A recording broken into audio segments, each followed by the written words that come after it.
বয়স ৩৬ কিন্তু প্রতিনিয়ত রেকর্ডের পাল্লা ভারী করে যাচ্ছেন ক্রিশ্চিয়ানো রোনালদো। নেশনস লিগে পোল্যান্ডের বিপক্ষে ৫-১ গোলে জয়ের মধ্য দিয়ে কীর্তির খাতায় নতুন করে নাম লিখিয়েছেন CR7। একক ফুটবলার হিসেবে আন্তর্জাতিক সর্বোচ্চ ম্যাচ জয়ের মালিক এখন ক্রিশ্চিয়ানোই। রোনালদোর নতুন রেকর্ড নিয়ে রিপোর্ট করেছেন হাসান মেহেদী। কথায় আছে বয়স নিছক একটি সংখ্যা মাত্র।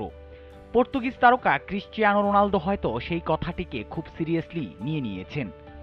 ৩৬ বছর বয়সেও ক্লাব ও দেশের হয়ে খেলে যাচ্ছেন দুর্দান্ত ফুটবল, ভাঙছেন একের পর এক রেকর্ড। এই তো সেদিন রিয়ালের হয়ে মাঠ দাপিয়ে বেরিয়েছেন। আল নাসরে যোগ দেওয়ার পর ফুটবল সমর্থকেরা ধরেই নিয়েছিলেন CR7 ইজ ওভার। তাদের সেই ধারণা বারবার ভুল প্রমাণ করে চলেছেন তিনি। নেশনস লিগের পঞ্চম ম্যাচে তার দল পোল্যান্ডের বিপক্ষে জয় পেয়েছে ৫-১ গোলে। এ জয়ের মধ্য দিয়ে সর্বোচ্চ আন্তর্জাতিক ম্যাচ জেতার রেকর্ড গড়েন CR7। সংখ্যাটি দাঁড়িয়েছে ১৩২-এ। রোনালদো ছাড়িয়ে গেছেন তার সাবেক ক্লাব সতীর্থ সার্জিও রামোসকে। স্পেনের হয়ে ১৩১ ম্যাচ জিতে এই সেন্টার ব্যাক এখন ২-এ। তৃতীয় স্থানে রয়েছে ১২১ ম্যাচ জয়ী তার আরেক সতীর্থ ইকার ক্যাসিয়াস। পর্তুগালের জার্সি গায়ে তিনি ভেঙেছেন আরও কিছু রেকর্ড।